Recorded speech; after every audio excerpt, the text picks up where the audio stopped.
Thank you, everybody. My name is Caleb Gilbert. And I am the CEO of esgro. And today I want to talk to you about a problem, right? It's a problem millions of small businesses and consumers face on a regular basis. An example of this problem goes like this. You're a homeowner, and you just paid $1,000 to a painter to paint your front porch. What's to say that that painter actually does his job? What's to say he doesn't just run off with your money? Well, vice versa, put yourself in the painter's position. You just spent all day painting this front porch. What's to say after you get done that you're actually going to get paid for your hard work? This problem has plagued society for generations, so much so that it has coined the phrase, the risk of doing business. There is said to be an inherent risk in all business transactions because no one really knows what comes first, the money or the product or service. So how large is this risk of doing business? It's pretty massive, right? A third of all small businesses within America have claimed that the survival of their company had been threatened due to late payments. That's just late payments. $17.3 billion were lost within 2017 alone due to non-payment. So what are our current methods that we use today to solve this problem within transacting for services and businesses in that sense? We have like splitting payments, 50 now, 50 later, which really doesn't solve anything. It just reduces the impact of when something bad happens.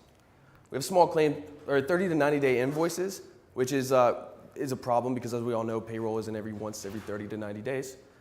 We have small claims court, right? Just take a day off work, go to court, pay to go to court.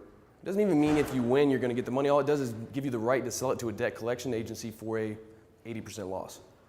Then we have bad debt. As all business owners in here have known, like bad debt write-off, it doesn't really help your business. It's just something to do at the end of the year. So our solution, right? esgro is a mobile application in which two individuals can send and receive money, but with an added feature. Instead of sending the money directly to the recipient, the money is placed in holding until certain agreed upon conditions have been met. The deal flow process looks like this. The service provider makes a request, puts the amount of days for the job, the description of the goods, and then a guaranteed set optional retainer that is his to keep in the event that a cancellation happens. This makes up for opportunity costs, cost of materials, so on and so forth. He sends that to the client accepts, the money goes in holding. After the job's done, the service provider and the client both agree that the job's been done and the money is transferred to the service provider. So we're better because we allow you to save money on transactions. Our solution is cheaper because we utilize ACH. We empower service providers to use ACH instead of credit cards or taking the time to go and run to the bank. We have ease of agreements because of our mobile application. It's always readily available on you at all times. We also save time. No more chasing down your customers for the money they owe you. No more small claims court. We allow you to do what you do best, which is run your business. So we're going to launch with a freemium model to both benefit everyday active users and every once in a while users, right? We start with a 2% transaction fee at a minimum of $2, all the way up to $2,500. You can get that cap taken off if we get more information for KYC problems. But, and then we also offer a premium subscription for $17.99 this lowers the transaction fee from 2% to 1%. We are the secondary source of revenue as well for quality assurance. So our current traction to date is 50 signed letters of intent from small businesses claiming they want to use this business or this application on a daily basis. 200 plus beta users that are every once in a while users. They have a side hustle, so on and so forth. And then our market strategy. So we're going to go to market with our initial users that are signed. And we're going to focus on customer retention and satisfaction. Because our application is viral by design, if we focus on these metrics, it'll allow the application to grow organically. Simultaneously, we'll be working with marketing programs, events, and partnerships as listed here. Fintech conferences, banks, partnerships with small business associations, so on there. So the team is myself. I studied electrical engineering. My co-founder, Thamia and Peyton Johnson, both graduated Georgia Tech with computer science degrees, one specializing in UI UX, the other one in information systems technology. We have all experienced this problem before. We were all small business owners. In fact, my business went out because of this problem. So it hits home with us, and it's the reason why we are doing what we're doing. So our current financial projections are 3,000 active users a month within 12 months. It correlates to this $45,000 a month, and then within 36 months, 100K active users. Within the fourth quarter of 2019, we're looking to seek a 500K seed round for operations, administration, and legal advising. With that being said, I'll open the floor to suggestions and questions.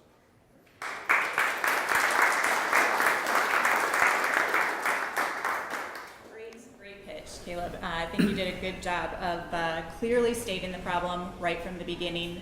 I think it's very clear what the problem is, why the solution is needed, and how it could work. So that was great. I like that you already have customers who are interested in trying it out, and you did a good job of stating your passion, that this is connected to your story. And the fact that your business went out of business because of this problem, it convinces me that you're going to be really passionate about solving this for other business owners. So those are all great. And I like also that you have a SaaS model along with the payments. Being able to have multiple revenue streams from the beginning it is going to help you out a lot, and you can see which of those works. I think your SaaS model, you might want to increase the cost of that, but you'll know that from your customers, and the fact that you have so many, you'll be able to figure that out quickly. So those are all great. I got lost a little bit in the market strategy, and I think that's more because of the timing. You're trying to get through it. So I wanted to understand a little bit more about how you're going to, your go-to-market strategy. So, and then I had a question about the contract. Does the contract actually exist in your platform, or is that outside? You kind of touched on it a little bit, but that was a question that I had. Right. And then what happens? What happens when the terms of that agreement are not met? As an investor, I want to know, how liable are you? What happens when that problem comes into your service? Right. And then competitors. Are there any? Are there people? This seems like a no-brainer. Are there a million competitors? Are there no competitors? How are they doing? Would love to know more about that. Absolutely. I'm going to sound like a broken record here, but I did love the fact that you came at this from very personal, right? I had a small business and I didn't get paid and I had to go out of business. I would have done that up front as you were doing the problem statement, because it personalizes it, right? It tells us, as you said, about the passion, right? Here's why you're passionate about this. I do think one fundamental question, and again, hard to address this in 5 minutes, but trust, right? Both from the business side and from the customer side, right? Why are they going to trust you to be the people holding the money until it gets settled? I'd have loved to learn a little bit more about how do you know that all of the requirements have been settled before you actually release the funding? Right. And then it wasn't clear to me if you were focused on B2B or if you were focused on B2C, right? And maybe it's a little bit of both. But I couldn't tell from the presentation.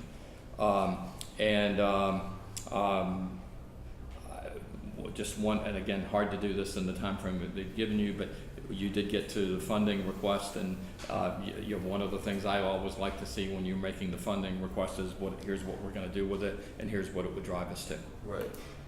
Absolutely. So would you suggest that I put the funding request before the financial projections to push the financial projections? Yeah. This is what could happen if we had this funding? Yeah. Okay. It's kind of like sources and uses of funds. Right. Absolutely. Right. Sorry. Yeah, I mean, just to follow up on that, I think I don't need to see what you think is going to happen. Like, I'd want to hear more about what you're going to figure out in the next 6 months than like what your financial projection looks like in 12, to be honest with you. I mean, most 99.5% of the spreadsheets that you'll build in the next 6 months are all going to be wrong. So your call on how to 110%. Yeah, that's a good point. So with the ask, should I just completely toss the financial projection, like the financial? You could lose it. Yeah, sure. Right. Yeah, I think so. Okay. I would, to Dan's point, you just have to mention that you lived this up front. Right. I think your entry is awesome.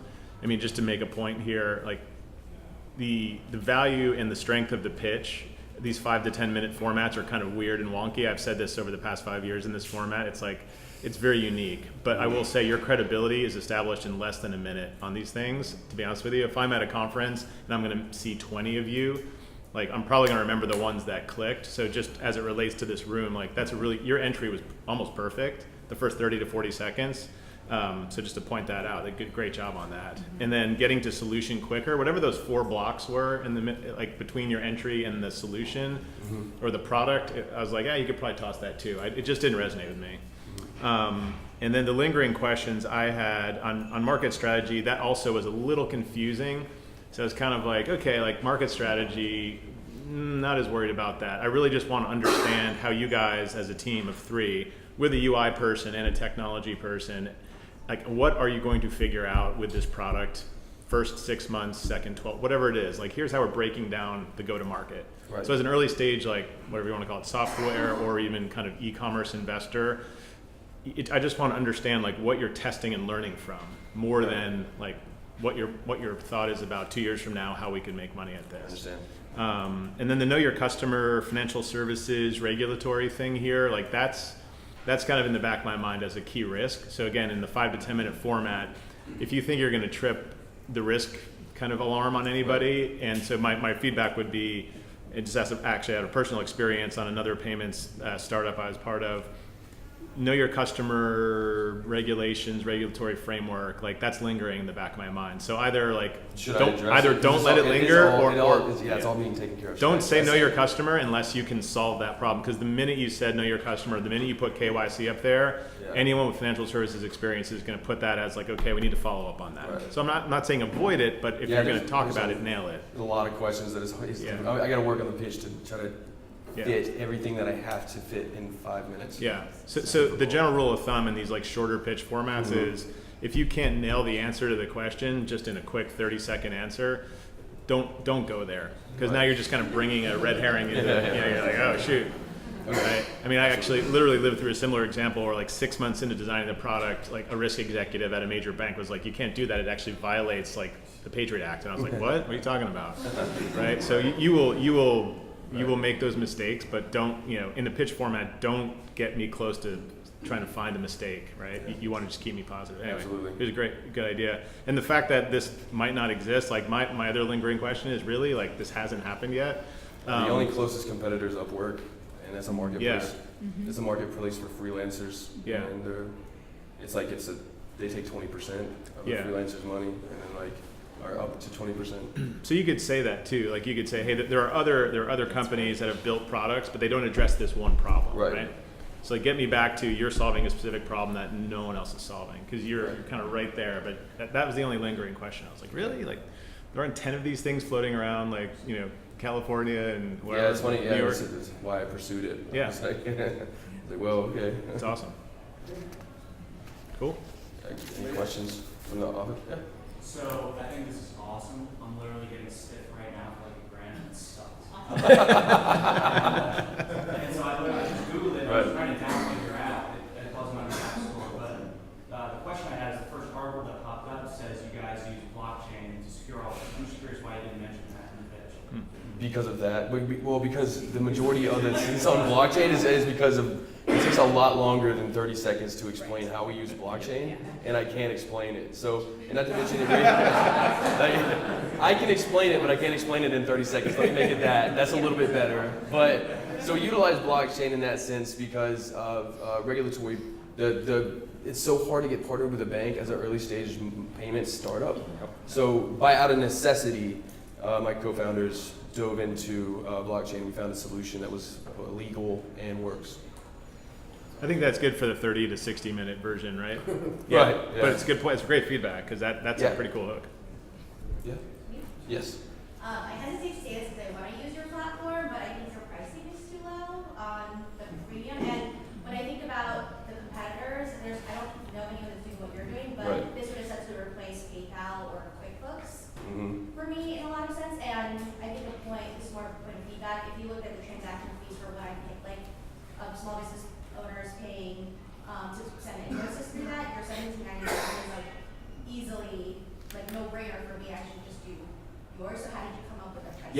That's a great question. That's exactly the reason why. A lot of people will compare this to Venmo and Cash App because they set the bar so low with their transaction fees. Because immediately when I explain to somebody, they're like, "Oh, so it's like Venmo with escrow." I'm like, "Yeah, I guess you could call it that." So because it's already clicking and resonating that a P2P service is related to Venmo, I have to keep these prices low initially to at least not gain pushback from the markets, the informal service providers, the side hustlers, the people that go out there and get it. You know, they don't want anybody to take their money. So, and without significant funding, I can't push it. I have to really, we just really got to run even. Go ahead. And that's all we got time for. So, Caleb, your best.